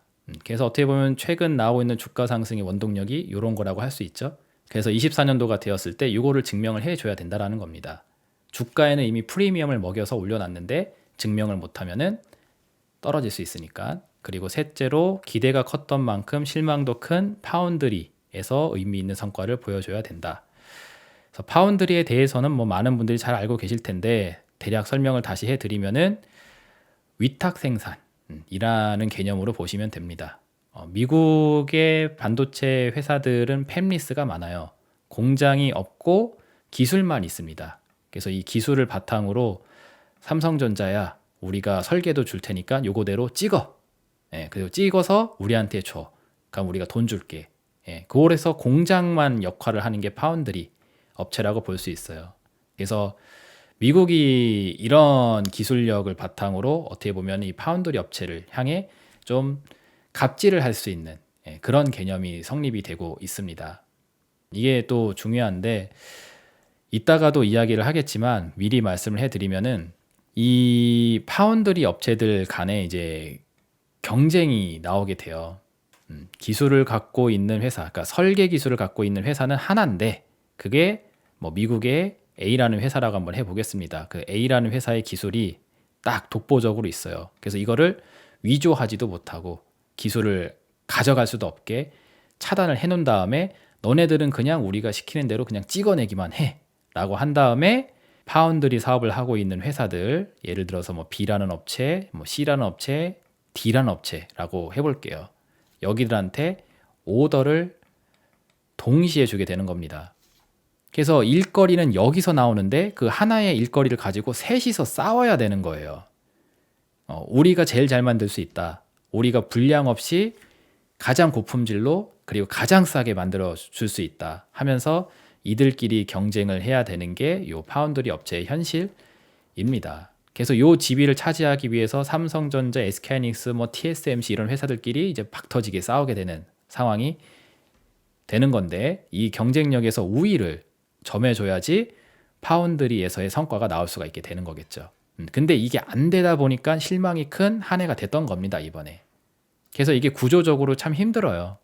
압도적인 지위를 갖고 있는 입장이다 하게 되면 갑질을 할 수 있으니까 후달릴 게 없는데, 경쟁 속에서 살아남아야 되는 이런 입장이 있게 되게 되면은 남들보다 싸게 그리고 남들보다 고품질, 불량이 안 나게 만들어야 되니까는 아무래도 비용은 올라가는데 마진을 내긴 좀 힘든 그런 상황이 되기가 쉽습니다. 좀 얄밉죠, 여기가. 그래서 근데 뭐 어떡하겠어요. 하이 퀄리티의 기술을 독점하고 있으면서 이게 이렇게 구조를 가져가겠다는데. 그래서 이런 방식을 우리가 이제 멀티 벤더 방식이라고 이야기합니다. 공급자가 많은 거죠. 근데 만약에 이 물건을 찍어줄 수 있는 데가 하나밖에 없다. 그러면 멀티 벤더가 아니라 솔 벤더가 되게 되는데, 솔 벤더 구조로 가게 되면은 갑을 관계가 바뀝니다. 여기에서만 생산이 가능하기 때문에 그 생산을 해주는 데가 오히려 갑질을 할 수가 있게 돼요. 그런데 지금 특히나 이 메모리 반도체 칩 사업 같은 경우에는 독보적인 기술력이라기보다는 하이 퀄리티의 기술을 갖고 있는 자들끼리 경쟁을 하고 있는 구도에 있기 때문에 아무래도 멀티 벤더의 구조 속에서 마진이 감소될 수 있는 상황에 가깝습니다. 그래서 이것도 24년도에 의미 있는 성과를 보여줄 수 있을지가 좀 물음표인 상태이다라고 볼 수 있고, 그리고 가장 심각한 거는 이거죠. 전대미문의 적자에 빠진 낸드 칩, 요거를 흑자로 되돌려야 된다. 그래서 전통적인 개념의 메모리 칩 반도체 사업 같은 경우에는 아까도 이야기했지만 재고가 엄청나게 쌓여서 팔리지 않은 채 썩어가고 있는 그런 상태입니다. 그래서 엄청난 어닝 쇼크가 나오게 된 거고요. 그걸 과연 24년도라는 이 시간 속에서 드라마틱한 반전을 일으키게 되려면은 방법은 하나밖에 없다고 저는 생각이 돼요. 급격히 경기가 호황기로 돌아가게 되는 뭔가 something 이벤트가 강하게 찾아와야지만 가능하다고 보여집니다.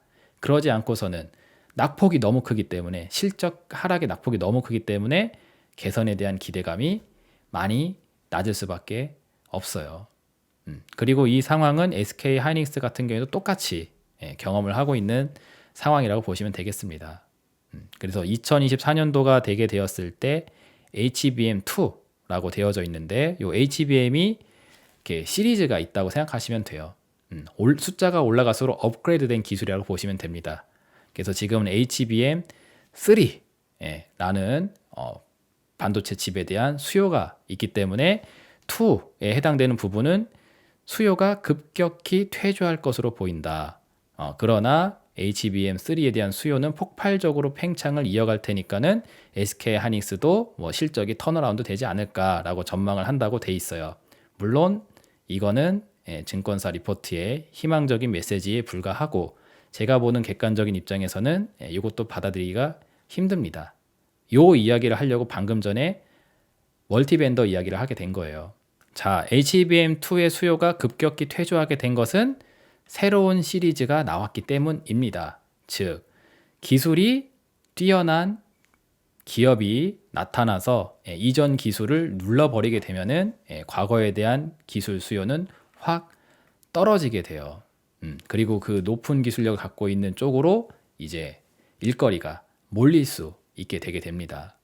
그래서 지금 SK 하이닉스는 이 HBM3에 대해서 좀 독보적인 지위를 갖고 있다라고 하면서 지금 주가 상승의 동력으로 막 작용이 되면서 막 13만 원 막 이렇게 가고 있는 건데, 만약에 추후 새로운 경쟁 업체에 의해서 이 수요를 다시 떨어뜨리게 되는 그런 상황이 발생되기가 쉬워요. 아까 이야기했잖아요. 경쟁을 하게 된다고. 그 경쟁 업체에 의해서 마켓을 빼앗겨 버리게 되게 되면은 그러면은 이 기대치에 대한 부분도 급감을 할 수 있게 됩니다. 그리고 또 한 가지 중요한 거는 이게 폭발적으로 팽창을 해서 돈을 벌어준다고 해봅시다. 그러면은 왜 23년도 연말에는 실적이 그 모양 그 꼬라지가 났겠어요? 이 HBM3에 대한 수요에 의해서 발생시킬 수 있는 이 수익성이 아직까지는 부족합니다. 아직까지는 이 낸드 칩이라든지 전통적인 방식의 메모리 칩 분야에 대한 캐파가 훨씬 더 커요. 그래서 여기서 적자를 이빠이 내놓은 상태에서 여기서 수익성이 좀 올라간다 할지라도 전체 커버가 안 됩니다. 예를 들어서 이게 차지하고 있는 매출 비중이 뭐 10%인데 이게 90%라고 한번 해보세요. 그래서 이 10%에 해당되는 사업 부분이 잘 된다고 해봤자 90%가 말아먹게 되면은 아까 전에 봤었던 그런 성적표가 또 나오게 되는 겁니다. 그게 이제 문제가 있죠. 근데 지금 주식시장에서는 여기에 해당되는 부분, 전체는 요 모양인데 이 일부에 해당되는 부분만 가지고 모멘텀이 있고 성장성이 있다라고 하면서 주가를 무려 13만 원 가까이까지 올려놓은 그런 상태입니다. 그래서 이 내용을 또 밑에 이렇게 정리를 해서 보시면은 AI 산업에 대해서도 분명 불황이라는 측면으로 보았을 때 수요 침체로부터 자유로울 수는 없어요. 아무리 미래 기술이 뛰어난 AI 칩이 나온다고 할지라도 불황이라는 거에 의해서 수요가 떨어지게 되면은 그걸 누가 사겠어요? 가격은 더럽게 비쌀 텐데. 그러면은 장사가 안 되게 될 겁니다. 그러면 이런 HBM 같은 반도체 칩 같은 경우에도 전체적인 시장 수요가 떨어지면서 위축이 될 가능성이 높아요. 그래서 예를 들어서 원래 이 HBM이라는 시장이 뭐 100 정도의 사이즈가 됐었었는데 이 불황이라는 차원에서 즉 수요 침체라는 차원에서 이 전체 마켓이 한 80 정도로 줄어든다고 한번 가정을 해보자고요. 근데 중요한 건 아까도 얘기했지만 경쟁 업체들끼리 싸움을 하게 된다고 말씀드렸습니다.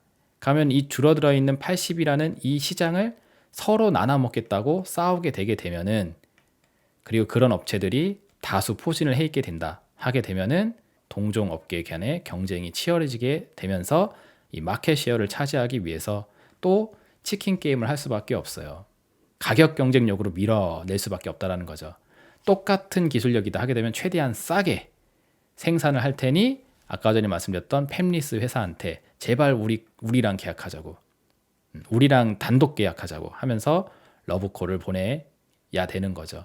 만약 이걸 논아갖게 되게 되면은 80밖에 안 되는데 이걸 넷이서 논아 먹는다 하면은 20밖에 차지를 못하게 되는 겁니다. 근데 마진이 얼마 남질 않아요. 그럼 이거 해봤자 의미가 없죠. 이윤이 적어진다 하게 되면 최소한 많이 팔아야 돼. 박리담회를 통해서 영업 활동을 하게 되면은 마진이 줄어들어도 전체 수익은 늘릴 수가 있으니까. 커피숍 중에 우리 뭐 메가커피 이런 데 있잖아요. 가성비로 가잖아. 대신에 손님이 많이 오시죠. 그렇기 때문에 작은 이윤을 가지고 팔아도 장사가 잘 됩니다. 그런 원리가 되려면은 이 80을 다 가져가야 돼요. 20만 가지고 해서는 안 됩니다. 그런 개념이라 볼 수가 있어요.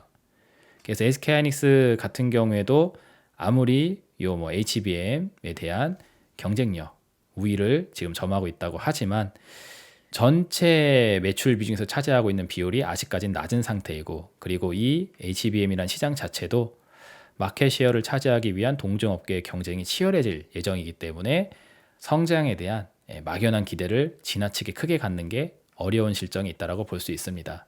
그래서 제가 봤었을 땐 실현 가능성이 상당히 부족한 내용들이 이렇게 질비해져 있는 상태인데 이것들이 다 해결될 거다라고 해서 찍어놓은 데이터가 24년도 전망치라고 볼 수 있겠습니다. 그러니 저는 그 24년도 전망치에 대한 숫자를 신뢰하지 않는 거고요. 자, 그리고 이어서 LG에너지솔루션 같은 회사도 한번 보도록 할게요. LG에너지솔루션 같은 경우에도 가장 대문짝만하게 써놓은 게 이 불확실성이 높은 해다라고 하면서 증권사 리포트에서는 이렇게 좀 격한 표현은 잘 하진 않는데 이상하게 이런 또 표현을 해놨더라고요. 그래서 동사는 2024년도 폴란드, 미국 얼티엄 셀즈 2 공장 증설이 예정되었으나 폴란드 공장은 지연되었고 미국 공장만 2024년 1분기 양산이 시작될 것이다. GM의 발언으로 인해 지연 우려가 있었던 얼티엄 셀즈 2 공장은 2024년 얼티엄 플랫폼을 적용하는 GM EV 7개 모델이 출시되면서 양산이 예정대로 진행이 된다. 근데 중요한 건 여기서부터죠. 다만 2024년도 EV, 이게 전기차예요. Electronic Vehicle. 이 전기차에 대한 수요 둔화 우려로 이 공장 가동률은 유동적으로 운영될 것으로 보인다. 여기 또 나오죠. 수요 둔화. 전기차를 사겠다라는 그 수요가 둔화돼 버리게 될 거라고 지금 이미 예상이 다 되고 있는 상태입니다. 불황이니까. 그래서 전기차 수요가 떨어지면은 거기에 들어가는 2차 전지 생산도 줄어들 수밖에 없게 되겠죠. 그러면 공장 가동률이 내려가게 되죠. 그래서 유동적으로 운영될 걸로 보인다. 이 뜻은 공장 가동률이 떨어질 수도 있다라는 겁니다. 그러면은 폴란드에 있는 공장이 왜 지연됐는지도 이해해 볼 수 있겠죠. 굳이 만들어봤자 안 팔릴 거라면은 안 만드는 게 낫지 않을까 하게 되면은 그렇죠. 공장을 증설할 이유가 없으니까 그런 관점에서 나오는 거일 수도 있지 않을까 싶어요. 그리고 동사의 미국 내 매출 비중 27% 이상을 차지하고 있는 볼트 생산 중단으로 Q 감소 우려가 있기 때문에 여기 나오죠. 여기 Q 감소 생산 중단으로 Q 감소. 제가 예전에 맨날 그래프 그려드렸던 거 기억하실지 모르겠지만 요거 공급 충격으로 올라갔었던 물가가 수요 침체로 인해서 떨어지게 된다. 그래서 물가는 올라갔다가 정점 찍고 떨어지게 되지만 이 과정에서 이 가로에 해당되는 Q 값은 계속 떨어진다고. 여기 똑같이 써놨네. 생산 중단으로 Q 감소 우려가 있기 때문에 유럽에 이어 미국 시장까지 수요 감소 영향이 있을 걸로 보인다. 수요 감소, Q값 하락. 이 21년도에 그려졌던 그림이 이거였잖아요. 이대로 가다가는 이 꼬라지가 날 수밖에 없다. 근데 24년도에 LG 에너지 솔루션이 닥치게 될 미래가 요거라고 하네요, 바로. 제가 뭐 타임머신을 타고 막 왔다 갔다 하는 그런 사람이 아니고 저는 그냥 방구석 쌉게임에 불과하다고 이야기를 항상 드리고 있죠. 근데 이런 리포트가 미래에 쓰여질 거라는 걸 제가 뭐 과거에 어떻게 알았겠습니까? 기본적으로 이 시황에 대한 스타트 라인을 이렇게 잡아놓고 가고 있었기 때문에 이대로 가다 보면은 이런 미래가 될 수밖에 없겠는데 싶어서 지켜보고 있는 중에 이런 데이터를 리포트를 통해서 확인을 하게 되니 나올 수 있는 거거든요. 그래서 기본적인 구조를 잘 짜놓고 보게 되게 되면은 얼마든지 미래에 대한 전망을 해볼 수가 있습니다. 안 된다고 생각하면은 뭐 영원히 안 되는 거고 될 거라고 생각해서 열심히 노력하다 보면은 완벽하게는 못해도 그래도 엇비슷하게는 예측을 해볼 수 있다라고 저는 보고 있어요. 그래서 이런 내용들도 한번 보시면서 지금 수요 둔화에 대한 이야기가 지금 24년도에 많이 대두되고 있구나. 그리고 Q값 우려에 대한 이야기를 하고 있구나에 대한 부분을 깊이 있게 생각해 볼 필요가 있습니다. 그래서 펀더멘탈은 이러한 우려가 생기고 있죠.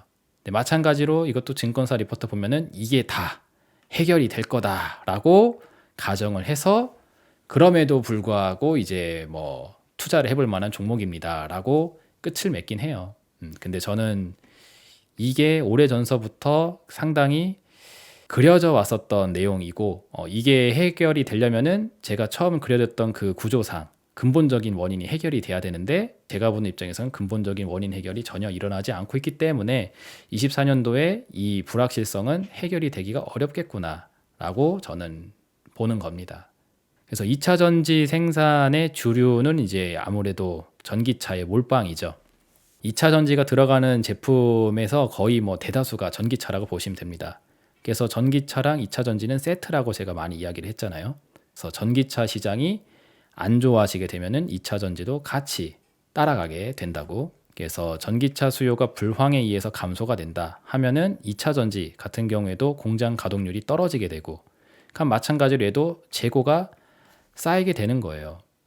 그러면은 물건이 팔리지 않은 채 창고에 물건이 썩어나고 있다. 그러면 당연히 가격이 하락을 하게 되겠죠.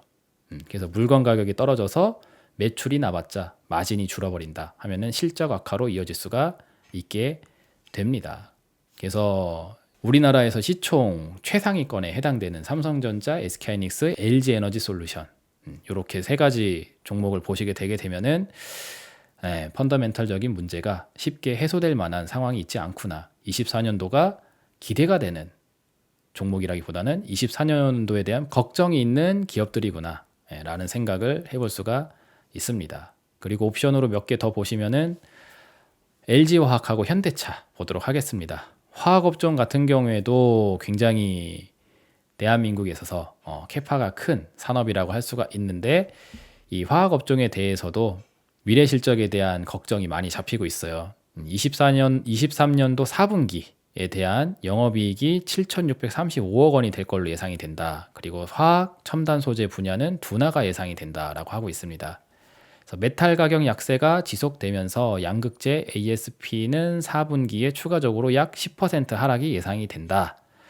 재고 조정 및 유럽 수요 약세로 또 수요 약세 또 나오죠. 수요가 떨어지는 불황의 옵션에 의해서 출하량 역시 10% 이상 하락할 것으로 추정이 되기에 양극재 매출은 7,849억 원에서 QOQ 기준으로 마이너스 18%가 될 예정이라고 하고 영업이익은 157억 원으로 부진이 지속될 걸로 예상이 된다. 석유화학은 유가 납사 하락에 따른 영래킹 영향으로 재차 BEP 수준으로 수익성 둔화가 예상된다. 그래서 BEP 수준으로 떨어진다는 거는 이게 손익분기점이잖아요. 손익분기점 수준으로 떨어진다. 그러니까 장사를 했는데 남기는 게 있는 게 아니라 그냥 비용이랑 수익이랑 똔똔 돼서 제로가 되면 그게 딱 손익분기점이란 뜻입니다. 거기까지 수준으로 떨어지게 되면은 장사를 해봤자 남는 게 없어요.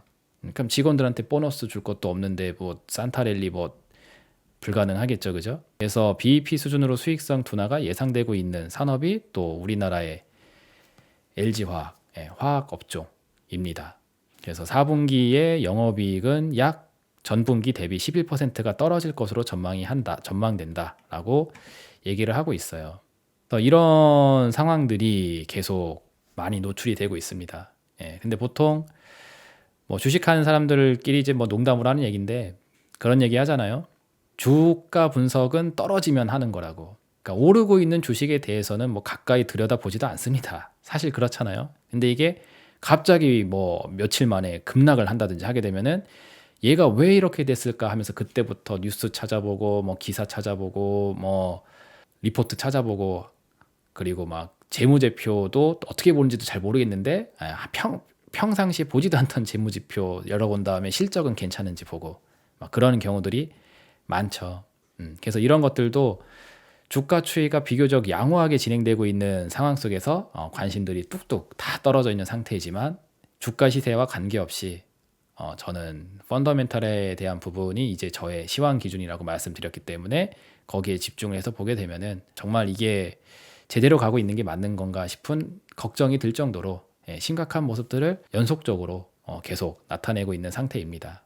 그래서 보통 시총상이 우량주에 관련된 증권사 리포트들 같은 경우에는 재수없는 이야기가 원래 조금이라도 들어가지 않는 경우가 되게 많아요.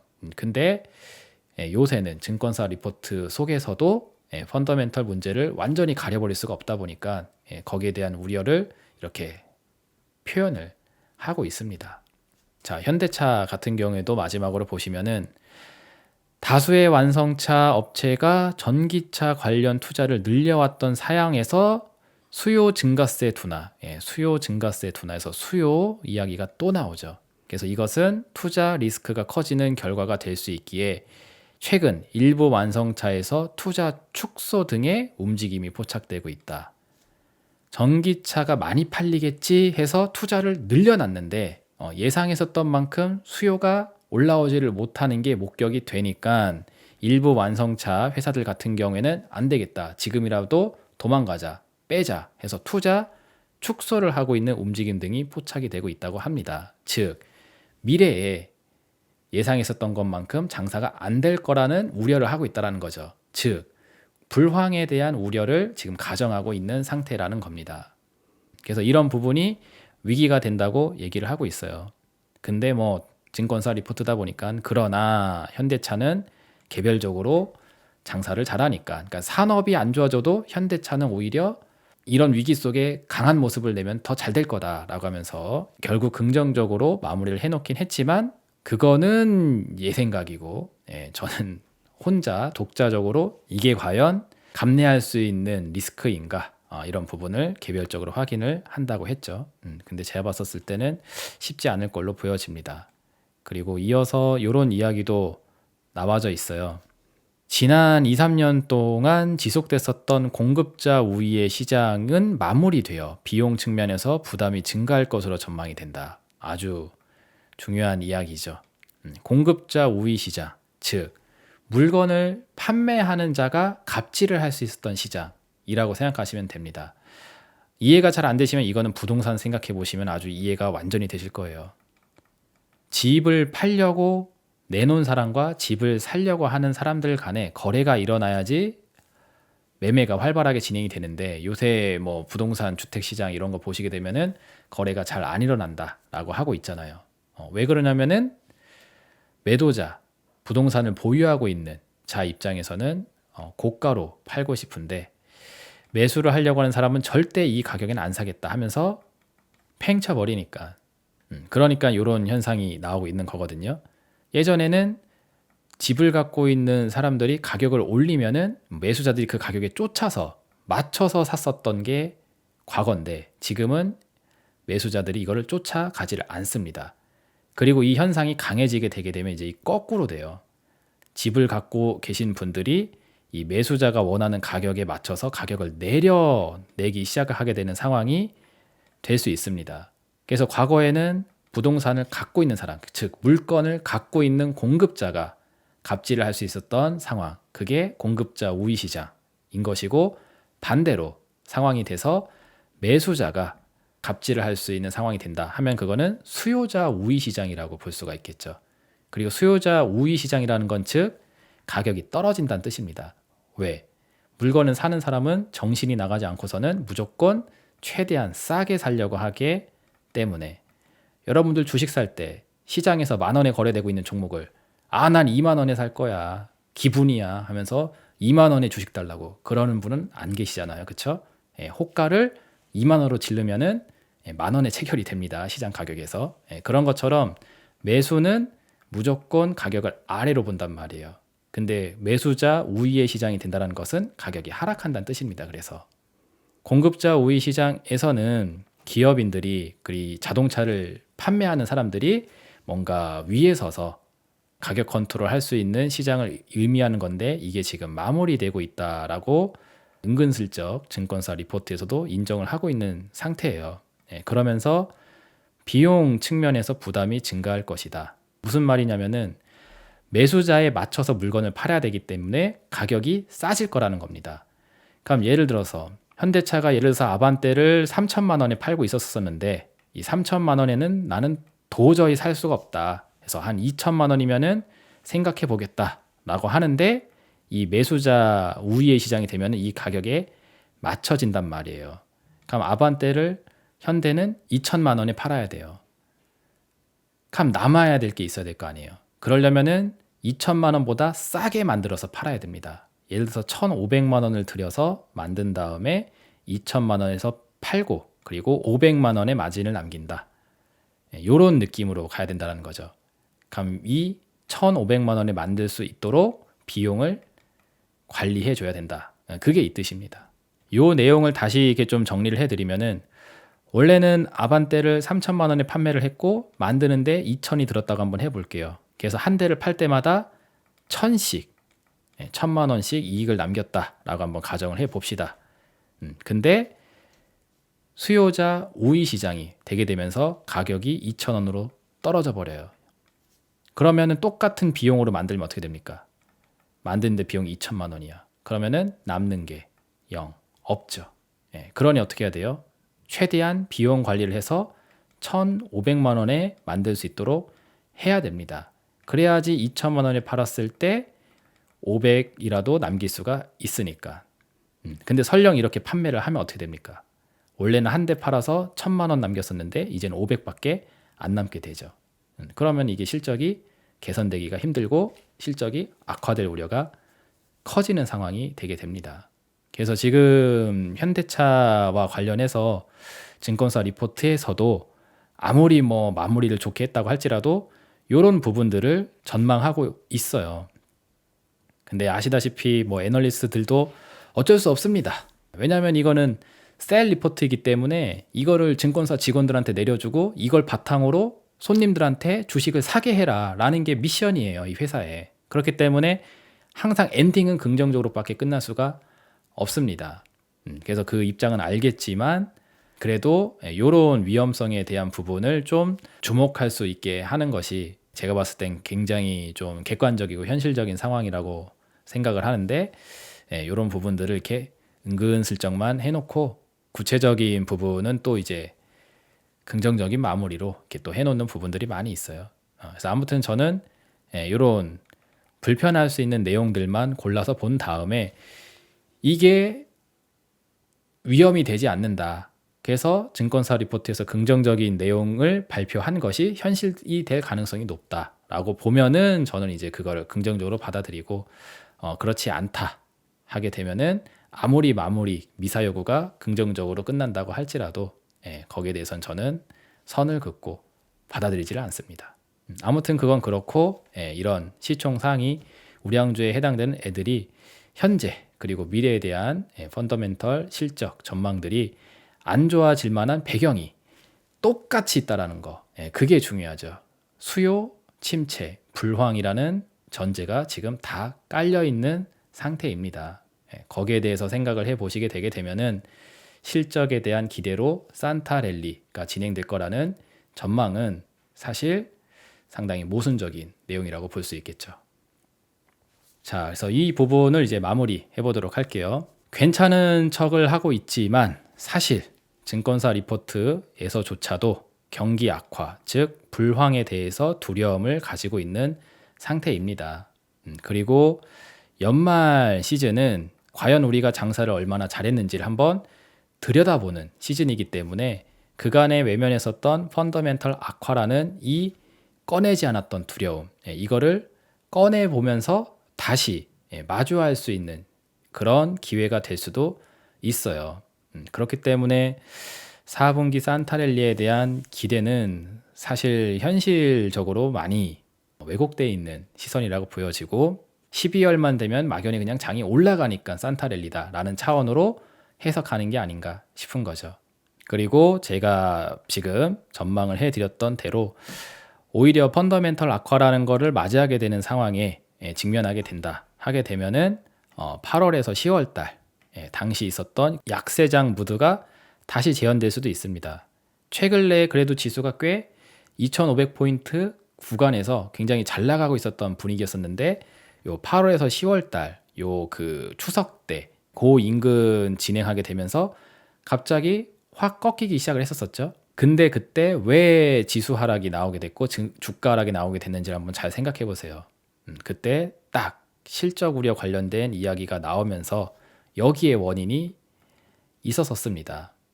그래 놓고 또 뭐 금리 인하에 대한 기대가 있다면서 또 쫑쫑쫑쫑 올려놔서 다시 제자리로 돌려놓긴 했지만, 어쨌든 실적 우려의 원인으로 빠졌던 가까운 사례가 이미 있어요. 그리고 이번에 또 이런 이야기 때문에 실적을 또 들여다볼 만한, 혹은 경기 상황을 들여다볼 만한 상황으로 전이가 되게 되면은 이 약세장 무드의 불이 또 다시 켜질 수가 있습니다.